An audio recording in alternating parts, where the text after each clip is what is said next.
LC for Miracle or something, di ba? Dahil, ah, alam niyo ako, matandain ako eh. Oh, matanda na nga ako, matanda na ako, pero matandain ako.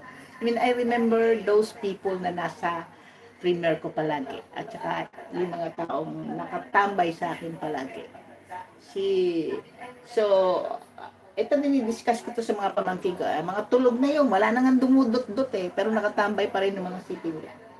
Nasa May, lahat ng mga nakita ko ay will give them a complimentary entries. Dalawa palagi. Di ba sabi ko maximum of 2 entries per account sa Miracle ko para mabigyan ng chance ang lahat na manalo. Kasi the last time was, wow, may 6, may 8 entry, di ba? So obviously, alam nila kung sino yung madalas mabubunot. But this time, para fair, 2 entries each for each account. I'm not saying for each person. So, kung ikaw may 2 account, bali 4 yun sa'yo. Pero yung let's say si Nong Ricky, meron siyang Ricky B. So may 2 obviously officially talagang may 2 entries na si Ricky B kasi nanalo si Cardo TV, nilagyan natin siya ng 2 account, so 4 na. Kung ikaw si Inday, nakikita ko iba-ibang account na si Inday, mautak yan.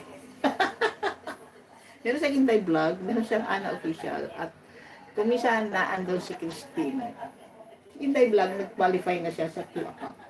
Si Ana, meron na siya. So, ang gagawin natin, bibigyan natin sila ng 2 entry. Ay, Obet, may entry ka dyan, Lazaro. Kahit hindi ka nananalo, kasi regular kita nakikita. So, lahat yung mga regular na nakikita ko sa premier ko, ay bibigyan ko ng 2 entries, complimentary entries sa raffle. So, I can imagine siguro mga 75. Nag-order ako sa Shopee ng Tambiolo. Alam niyo Tambiolo? Ay sabi nila gawin ko lang daw electronic. Sabi ko, hindi, I want it more fun. Tambiolo. So, di ba sa Shopee, budol yan commission. Akala mo malaki. Pagdating sa akin, napakaliit pala. Kailangan tiyanni ang panghugot ng mga bola doon sa Tambiolo. Pagkalitit, kahit daliri ko hindi papasok sa loob ng Tambiolo. Pero, di ba sa bingo, there are 75 numbers. So, bali 75 yun. I-assign natin yun. Okay? I-explain ko sa community, suppose ko sa community, pagbalik ko na sa Canada. So, lahat ng nandun, ililista ko, and I will assign them numbers. Yeah, para fair. I will assign them numbers. Tapos yung mga numbers na yun, iuhuli ko doon sa Tambiolo. Walang pangalan.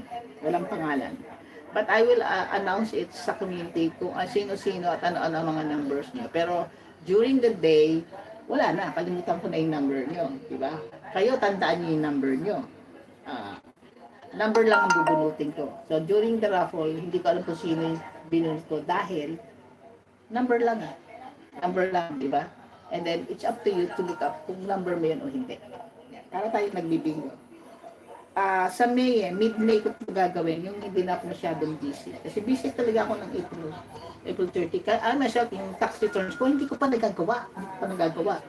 Dinala ko rito yung hard disk ko, sabi ko gagawin ko, ay hindi ko siya magawa. Tayo naging busy.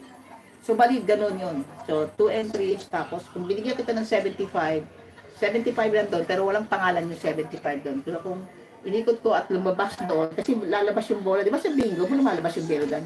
Yun, gano'n na. Bumili ako ng gano'n sa Shopee. Kaya lang nabudol ako sobrang liit. Pag nalaglag yun, hindi ko na makikita sa sahig. Sobrang liit ang number. Sabi sa akin, gamitin mo ng microscope yung number para mabasa mo. Oh, okay. So, ano na yung ano ko, 39% na lang ang ano, lobat na. So, 90 million. So, 17 million people in the house. Thank you so much. So, okay guys, enjoy the rest of your evening. Matulog na kayo dyan. Huwag magpuyat. You guys take care. Niloloko ko ng laptop ko. Nag-e-echo. Take care. Ingat kayo palagi. At as usual, huwag niyong kalimutan magdasal. Magpasalamat sa lahat ng mga biyaya at pagkakataong binibigay sa atin sa araw-araw. Okay. Bye-bye guys. God bless you all. And hope to see you again.